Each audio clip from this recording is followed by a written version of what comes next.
Angelica Toy for Rebel News, reporting from the United Conservative Party's 2025 AGM here in Edmonton at the Expo Centre. This weekend, UCP members will be voting on a policy resolution 1, a grassroots motion that calls on the government to repeal Alberta's new no-fault Care First auto insurance legislation and return to a fault-based system. The Care First model, passed as Bill 47 and scheduled to take effect on January 1st, 2027, would overhaul how accident victims are compensated and significantly change their ability to sue at fault drivers, something critics say hands way too much power to insurance companies. Today, I am speaking with a member of the Albertans Against No-Fault Insurance, a grassroots coalition of everyday Albertans who've organized around this AGM vote and are urging party members to support the resolution and stop Care First before it comes into force. The rights to our bodies is the most important fundamental right that we have. When you introduce a no-fault system, what that essentially means is if you're hurt in an accident, if someone does wrong to you, you don't have the ability to seek restitution, to seek compensation, and to hold that person accountable. If we don't have the rights to our own bodies, what do we have rights to? Also, the organization states that the shift benefits insurance companies at the expense of injured Albertans. Can you walk me through exactly how you believe that can happen? Definitely. So under the current system, if you're hurt in an injury, your own car insurance is responsible for paying for your coverage up to 2 years. And then the insurance company for the person who injured you is responsible for paying for everything related to how the accident has impacted your life, your injuries, your ability to work, and everything like that. Under the new system, what happens is your insurance is responsible for providing your coverage. And then in terms of injuries, it's just a meat chart. So if you injure your hand, it's a set amount for every single person, and the numbers are really startling. But the biggest thing is that the insurance company now has full decision-making on how long you receive treatment for, if you receive any treatment, and when to cut you off. So in the current system, you can sue the at-fault party, you get your full rights. Now, you get cut off, that's it.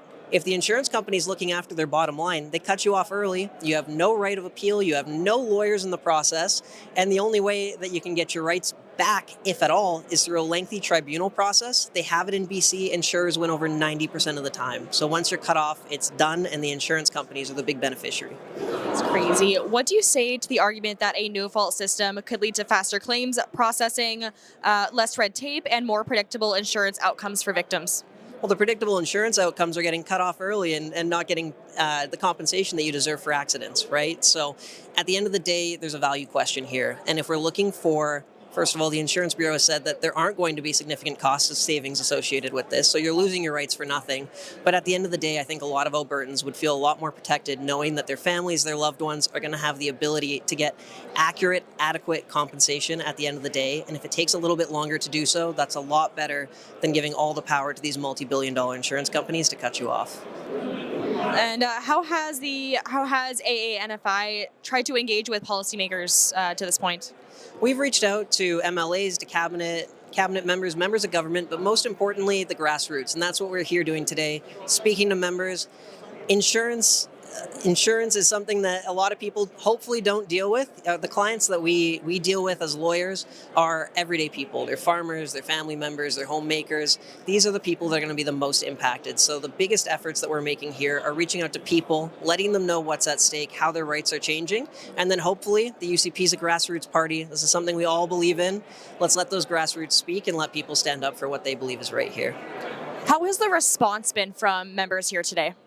It's been very positive. I think a lot of people aren't aware of what's happening, and once they are aware, they're going, why are we doing this?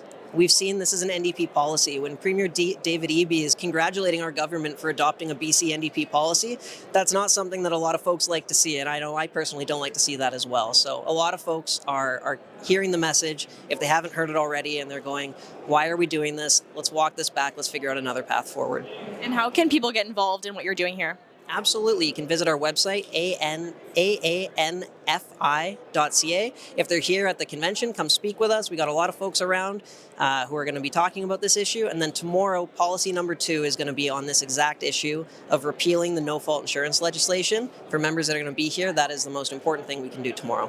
All right, so what happened for your resolution today? It passed overwhelmingly. The grassroots have spoken loud and clear. I think that, this is something that when it comes to rights in Alberta, when it comes to our own rights, the membership has spoken. And ultimately, at the end of the day, I think it's an opportunity for the Premier and for the Finance Minister to go back to the drawing board and find a solution that works for all Albertans, because this clearly isn't it. So what is next for this organization? Keep up the pressure. We've got people are learning about the issue, people are making their voices heard, as we saw today. And so the biggest thing is to continue that outreach, continue speaking to people who are going to be impacted by this.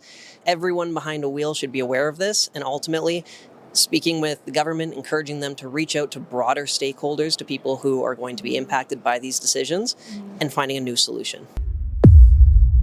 To see all of our coverage here at the UCP AGM, please head to rebelfieldreports.com, and that is also where you can donate to support footage and help us bring you news from places like this, tell you the truth, and give you the other side of the story. As always, stay strong and stay free. For Rebel News, I'm Angelica Toy.